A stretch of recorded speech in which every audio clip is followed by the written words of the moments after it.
من الشيطان الرجيم بسم الله الرحمن الرحيم إن الله وملائكته يصلون على النبي يا أيها الذين آمنوا صلوا عليه وسلموا تسليما اللهم صل على سيدنا شفيعنا حبيبنا مولانا محمد وعلى سيدنا مولانا محمد بارك وسلم صلوا عليه صلاة وسلام عليك يا رسول الله صلی اللہ تعالی علیہ وسلم. میں آپ لوگوں کے سامنے کوئی تقریر یا کچھ اور بیان کرنے کے لیے نہیں آیا ہوں. مجھ سے بیشتر صدر المدرسین مولانا نثار احمد سگلا صاحب انہوں نے بھی بیان فرمایا. مفتی غلام مدینی صاحب نے بھی اپنے انداز سے حضور صوفی ملت کے تاثرات بیان کیے. میں کچھ کہنا نہیں چاہتا تھا لیکن دوران نظامت قاری صاحب نے میرا نام لے رکھا، اس کے لیے میرا حق بنتا ہے کہ میں بھی کچھ اپنے تاثرات حضور صوفی ملت کے لیے بیان کر سکوں. سب نے اپنے اپنے انداز سے بیان کیا ہے اور میں بھی اپنے ٹوٹے پھوٹے انداز سے میں بیان کرتا ہوں. آپ سماعت فرمائیں. سب سے پہلے حضور صوفی ملت کی آمد 1963 میں مخدوم الملت حضور محدث اعظم علیہ رحمۃ الرضوان کے ساتھ حبلی آمد ہوئی. اس کے بعد میں 1966 میں صوفی ملت رحمۃ اللہ تعالی علیہ پیر طریقت حضور شیخ الاسلام الشاہ سید محمد مدنی عطا اللہ شفیع جیلانی کے ساتھ حبلی آتے رہے. جب بھی حضور شیخ الاسلام صاحب قبلہ حبلی آتے ان کے ساتھ صوفی ملت کا رہنا ضروری ہوتا. ایک ہی مکان میں یعنی سید عبدالرحمان صاحب بانڈا رحمۃ اللہ تعالی علیہ خلیفہ حضور شیخ الاسلام صاحب کے مکان میں رہتے. اندر کمرے میں حضور شیخ الاسلام صاحب قبلہ آرام فرما ہوتے تو باہر ایک کمرے میں صوفی ملت کا قیام ہوتا. 1969 میں ناچیز کی صوفی ملت کی موجودگی میں حضور شیخ الاسلام صاحب قبلہ کے ہاتھوں بیعت کیا. اس وقت الجمیعۃ الشریفہ کے نام سے ایک تنظیم چلتی تھی. اس تنظیم کے ماتحت حضور شیخ الاسلام صاحب قبلہ کے پروگرام ہوا کرتے تھے. 1972 میں اس تنظیم کا نام بدل کر محدث اعظم مشن رکھا گیا. اس کے بعد جو بھی پروگرام سلسلہ اشرفیہ کے بزرگوں کے ہوتے وہ سب محدث اعظم مشن ہی کے ذریعے ہوتے تھے. 1983 میں حضور شیخ الاسلام صاحب قبلہ نے معرف القرآن کی چھپائی کرنا چاہتے تھے. تب حضور صوفی ملت نے آندھرا، گوا اور کرناٹک کے ہر شہر ہر قریوں سے معرف القرآن کے لیے پیشگی رقم جمع کیا. اس وقت کم و بیش 4 یا 4.5 لاکھ روپے ان کی اپنی کوششوں سے جمع کر کے احمد آباد روانہ کیا. 1984 میں معرف القرآن چھپ کر آیا تو حضور صوفی ملت نے آندھرا، گوا، کرناٹک کے ہر شہر ہر قریے کو جا کر قرآن شریف پہنچائے جن لوگوں سے پیشگی رقم لی گئی تھی. اس وقت ان سب کاموں میں ناچیز بھی صوفی ملت کے ساتھ ساتھ رہا کرتا تھا. اس کے بعد حضور صوفی ملت نے ایک مضبوط محدث اعظم مشن کی کمیٹی کا تصور کیا جو حضور شیخ الاسلام صاحب قبلہ کے بتائے ہوئے ہر کام حضور صوفی ملت کی موجودگی میں کرتے رہے.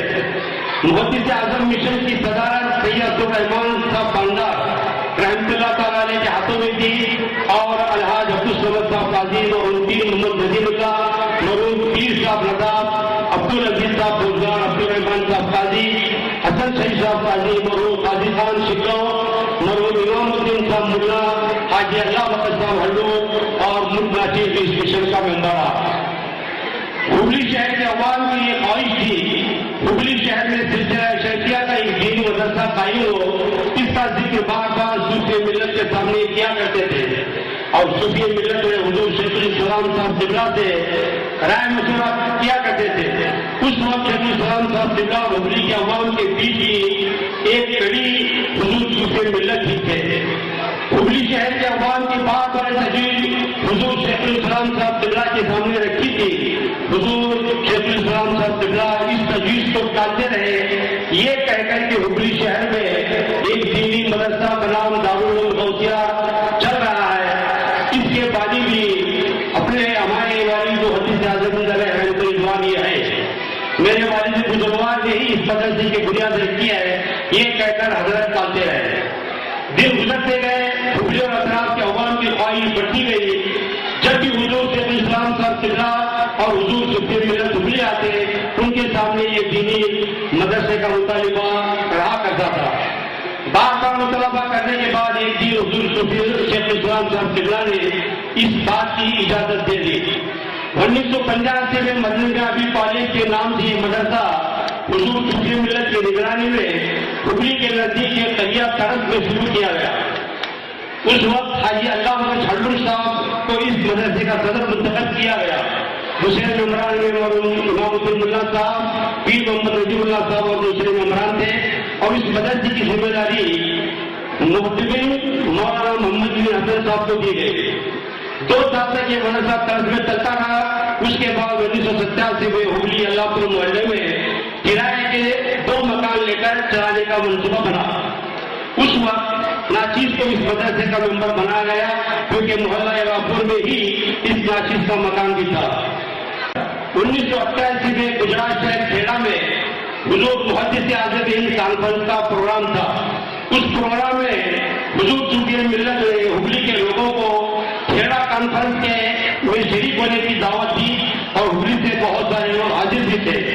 اس وقت حضور صوفی ملت نے ہبلی کے لوگوں سے رائے مشورہ کر کے 25-26 دسمبر 1989 یعنی 1989 میں محدث اعظم ہند کانفرنس آل انڈیا پیمانے پر ہبلی کا اعلان ہوا۔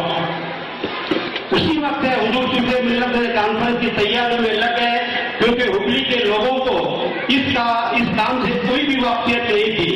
جیسے جیسے حضور صوفی ملت ہدایت کرتے، ہم لوگ کام کرتے جاتے تھے۔ ہبلی آ کر حضور صوفی ملت نے محدث اعظم ہند کانفرنس کمیٹی کا تقرر کیا۔ یہ کمیٹی صرف ہبلی اور آس پاس کے شہر اور قریوں میں جا کر چندہ جمع کرتے رہے، لیکن حضور صوفی ملت گجرات، آندھرا اور مہاراشٹر کے ہر شہر جا کر چندہ جمع کیا اور بھی دوسری کارروائی میں مصروف رہے۔ دن قریب آتے گئے، مصروفیات بڑھتے گئے، کانفرنس کہاں کر رہا، کیسے کر رہا، یہ سب معلومات اور تجربہ جو صرف حضور صوفی ملت کو ہی تھا۔ 2-3 جگہ کا جائزہ لیا گیا۔ بہرحال آٹم میں APMC گراؤنڈ دارا روڈ پر کرنا طے ہوا۔ کانفرنس کی شرکت کے لیے ہندوستان کے ہر بڑے شہر سے مقرر اور شعراء کو بلایا گیا، اور کھانے پینے کے لیے بامبے سے مشہور پکاتی جناب بکری بائی کو بھی طلب کیا گیا۔ اس پکاتی کی مرضی کے مطابق سامان اکٹھا کرنا اور آئے ہوئے مہمانوں کو کہاں کس جگہ قیام کرانا، یہ سب حضور صوفی ملت نے بہت ہی اچھے طریقے سے اس کام کو انجام دیا، اور 25-26 دسمبر کی 1989 کو محدث اعظم ہند کانفرنس کو کامیاب کیا۔ یہ سب کام خود حضور صوفی ملت نے اپنی ذمہ داری میں لیا، اور ہم سب لوگوں کو ساتھ رکھ کر پورا کیا۔ کانفرنس کے اعتراضات پورے ہونے کے بعد بچی ہوئی رقم کنزو پڑا گرو سنگی میں 5 ایکڑ زمین حضور شیخ الاسلام صاحب کے نام سے خریدی گئی، اور بعد میں یہ زمین شیخ الاسلام ٹرسٹ کے نام سے تبدیل کی گئی۔ اس زمین میں 1991 میں ایک عادی عمارت تعمیر کر کے مدنی عربی کالج کو محلہ اللہ سے منتقل کر کے کنزو پڑا دھوبلی کو لایا گیا۔ یہ زمین زراعتی یعنی ایگریکلچر تھی، اس کو غیر زراعتی بنانے کے لیے حضور صوفی ملت نے مرحوم پیر محمد نجیب اللہ صاحب کو لے کر مسلسل 3 دن بیلگام میں قیام کر کے اس کام کو پورا کیا۔ یہ سب میں آپ کو اس لیے بتا رہا ہوں تاکہ حضور صوفی ملت کے خدمات ہبلی میں کیا کہ اس کے لیے آپ لوگوں کو میرے سمجھانا مقصد ہے، اس کے لیے میں سمجھا رہا ہوں۔ اور اس زمین کو ڈیولپمنٹ کرانے کے لیے کمیٹی کے لوگوں کو ساتھ لے کر اس کام کو بھی پورا کیا۔ اس زمین میں 3 حصے بنائے گئے، تعلیم کے لیے، دوسرا حصہ رہائش کے لیے، اور تیسرا حصہ کمرشل رکھا گیا۔ تعلیمی حصے میں عمارت کا کام شروع کرنا تھا۔ سب سے پہلے حضور صوفی ملت نے شروع ہوا اس کے پیچھے 10 قبروں کا کام شروع کیا. اس وقت حضور صوفی ملت کو ایک جنون سا سوار ہوا. چاہتے تھے کہ اس عمارت کا کام جلد از جلد پورا ہو جائے. اس لیے حضور صوفی ملت نے گجرات، گوا، آندھرا اور کرناٹک کے مختلف شہروں سے روپیہ جمع کرنا شروع کیا. اس ناچیز کو ساتھ رکھ کر حضور صوفی ملت تعمیری کام کرواتے. جب کبھی بھی روپیہ ختم ہوتا تو ناچیز حضور صوفی ملت کو فون کرتا تو حضور صوفی ملت نے خوب فرماتے بیٹا تم گھبرانا نہیں، تو اپنے پاس سے روپے تعمیر میں خرچ کر میں آپ کو روپے جمع کرتا ہوں. تب ناچیز حضور صوفی ملت کا حکم پاتے ہی کام جاری رکھتا. ان کے آتے روپیہ جمع ہو جاتے. اس کام میں کمیٹی کے لوگ بھی رہا کرتے تھے، لیکن حضور صوفی ملت نے اس ناچیز کو اپنے ساتھ رکھتے اور اس کا حساب کتاب مجھ سے کرواتے. حضور صوفی ملت کو ہر وقت یہ دل سوار رہتی تھی کہ اس عمارت کا کام جلد از جلد پورا ہو جائے.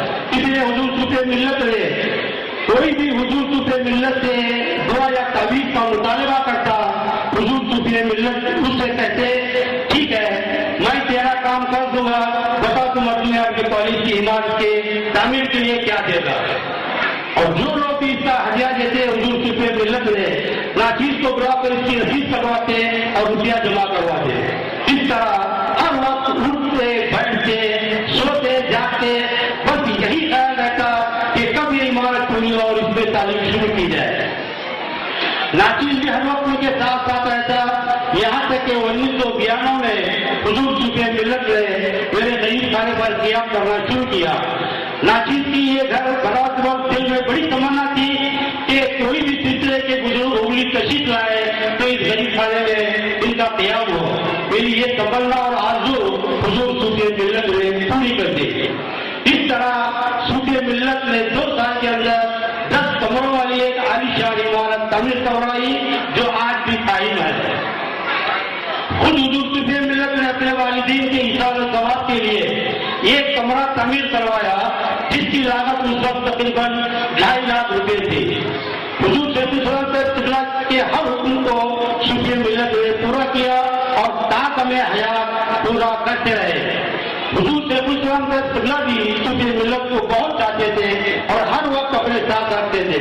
میری اپنی زندگی میں حضور صلی اللہ علیہ وسلم صوفی ملت کو ان کے نام سے کبھی نہیں پکارا، بلکہ جب بھی ان کی طرف اشارہ کرتے صوفی صاحب کہتے یا پیر صاحب کے نام سے ان کو بلاتے.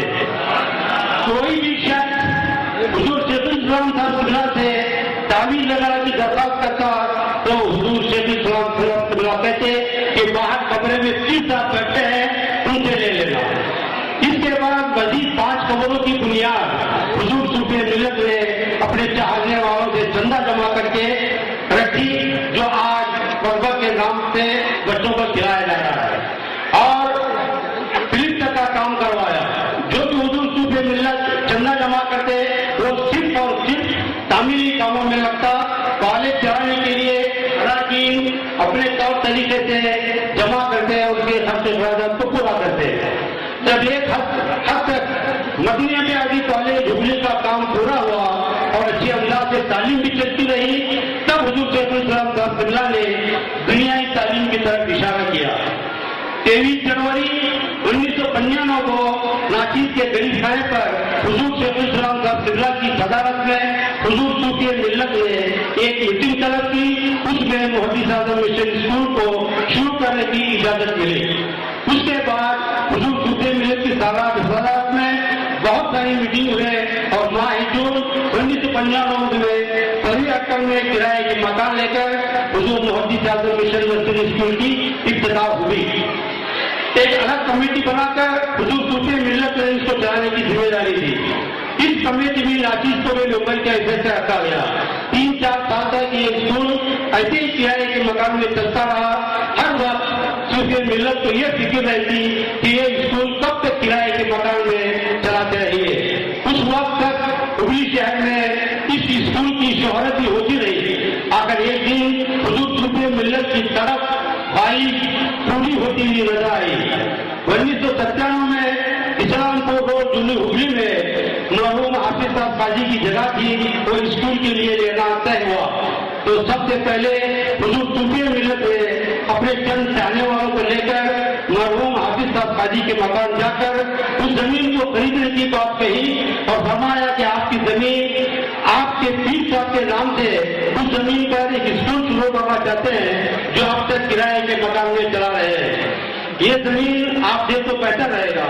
تب صوفی ملت کی ایک ہی بات پر مرحوم حافظ صاحب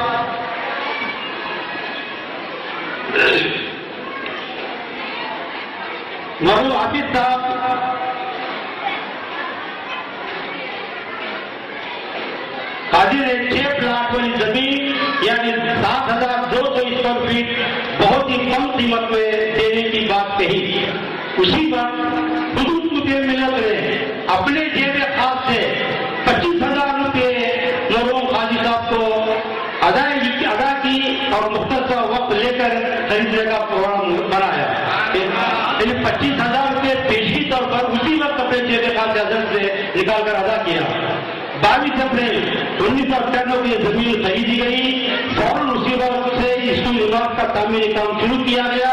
صوفی ملت نے اس کی تعمیر کے لیے بھی اپنی طرف سے کم و بیش 50,000 روپے جمع کروائے اور آندھرا کے مختلف شہروں سے روپیہ جمع کر کے تعمیری کام کا آغاز کیا۔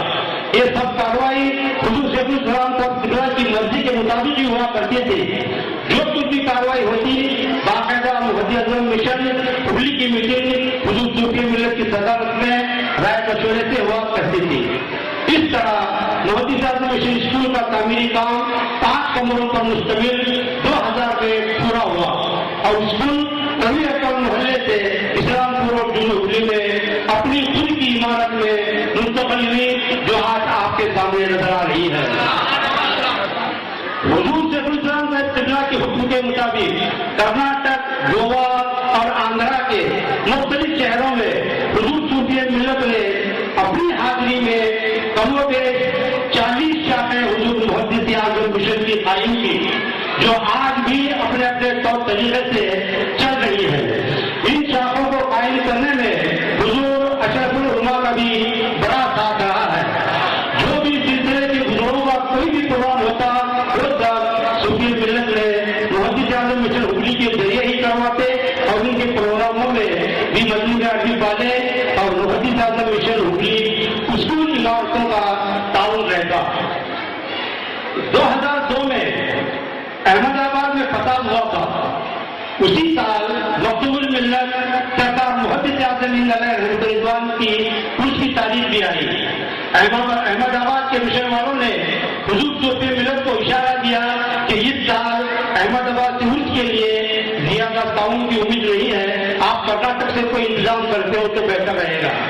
اسی وقت حضور صوفی ملت کا قیام ہولی میں ہی تھا۔ احمد آباد والوں کا اشارہ پاتے ہی حضور صوفی ملت نے ایک ہی ہفتے میں کم و بیش 1,92,000 روپے کی رقم جمع کر کے کچوچا مقدسہ روانہ کر دیا۔ اس وقت احمد آباد والوں نے حضور صوفی ملت کا بہت شکریہ ادا کیا۔ محمدی اعظم مشن ہولی کے سابق صدر سید عبدالرحمان صاحب بردار خلیفہ حضور شیخ الاسلام کا انتقال ہوا تو صوفی ملت ہی نے حضور شیخ الاسلام کا سے درخواست کر کے ان کی آخری قیامگاہ مجموعہ عربی کالج ہولی میں بنائی۔ میں نے اپنی زندگی میں حضور صوفی ملت کے کرامات بھی دیکھے، ان کے زبان سے جو بھی نکلتا وہ ہو کر ہی رہتا۔ حضور صوفی ملت اپنی زندگی میں کسی کو بھی پریشان حال میں دیکھنا پسند نہ فرماتے۔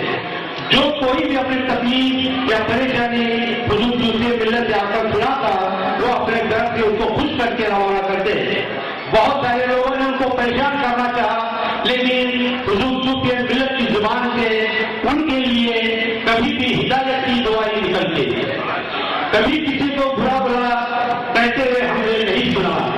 جس کسی نے بھی ان کو بدنام کرنے کی کوشش کی اللہ گواہ ہے وہ آج بھی پریشانی میں مبتلا ہے۔ یہ ہے ایک چھوٹی سی امداد جو حضور صوفی ملت کے تعلق سے میں نے آپ لوگوں کے سامنے بیان کیا۔ ایک دو حضرت کے کرامات بیان کر کے اپنی جگہ لینا چاہتا ہوں۔